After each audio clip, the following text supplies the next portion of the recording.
Hey everybody, Josh from Drum Highway here. I want to talk about what that thing was that I just played. I call it the continuous or no break 5-stroke roll. I want to talk about what it is, I want to talk about how to play it, and I want to talk about why it has been important in my playing. After we get all the technical stuff sorted out and I give you a couple different exercises, please stay to the end of this video because I'm going to talk about how I use it in real playing situations involving, music.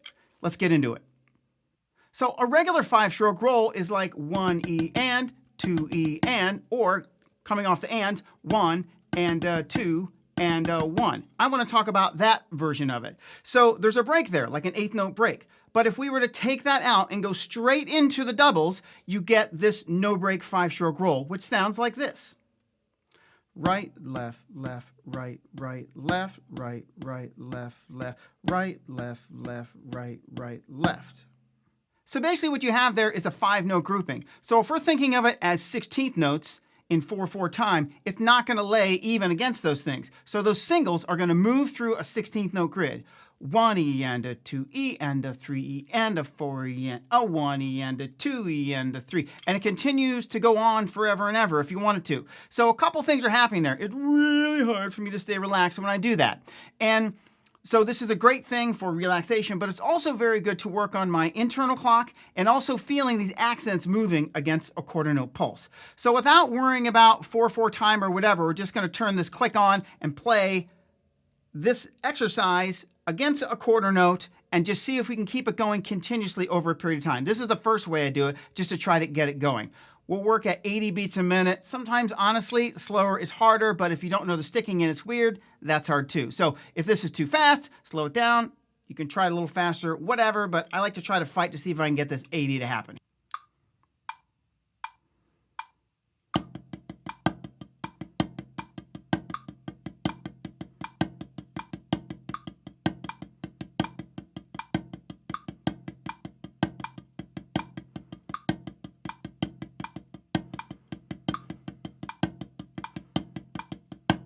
Let's try that continuous exercise a little faster. We're going to go up to 110.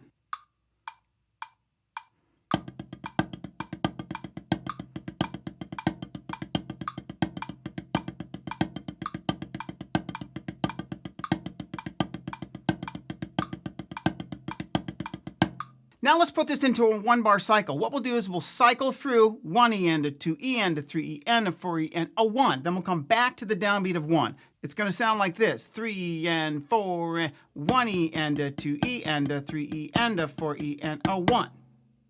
Let's put that into a cycle at 110.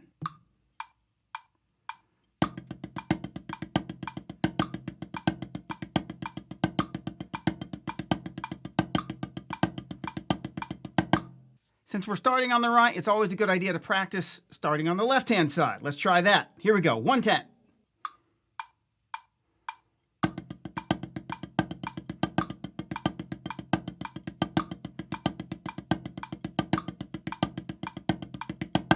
Hey, if you're enjoying this video, I ask you to please like and subscribe to the channel so we can get it out to as many folks as we can. Thanks.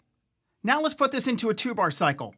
These things are going to go across the bar line. 1E and a 2E and a 3E and a 4E and a 1E and a 2E and a 3E and a 4E and. So we're going to continue that process all the way to the and of 4 in the 2nd bar. It's going to end on the right hand, then you're going to start the whole thing again on the left side. So this will be kind of a yin and yang kind of exercise. Let's try this one at 110. Start right.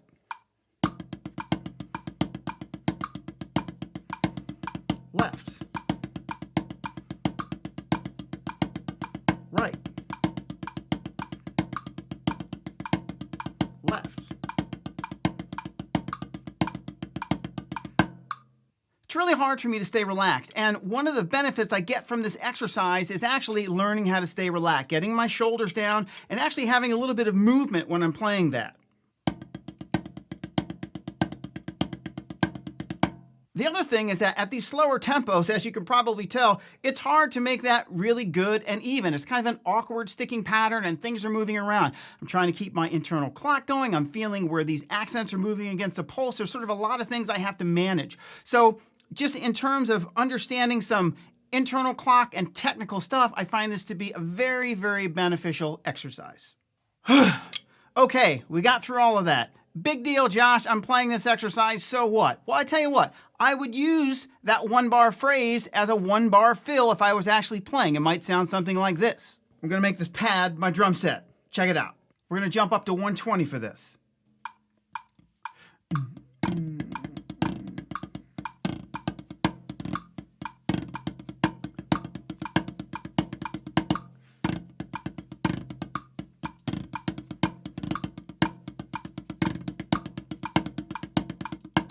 Feel free to break that up around the kit. You can put those accents on the toms. I really like playing cymbals with the bass drum on that. I'm just doing it all on the pad right now to keep it a sort of a warm-up pad exercise, but you can easily see how the stuff gets expanded out onto the full kit.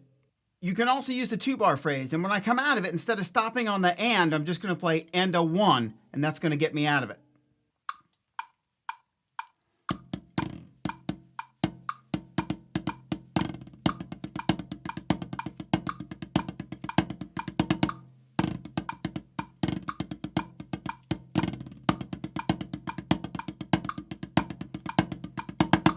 Obviously, because of the nature of this rhythm, moving around 1, E, and you have to be a little careful how you apply these things in musical situations, but they totally can be used. They sound great. If you're doing a 1 or 2 bar phrase, it's really not going to freak the band out or anything. It's just going to sound kind of cool. Well, there you have it, folks, the continuous 5-stroke roll. It's a great technique builder, works the internal clock, and can be applied in actual music settings if you're careful. Have fun with it, and we'll see you next time.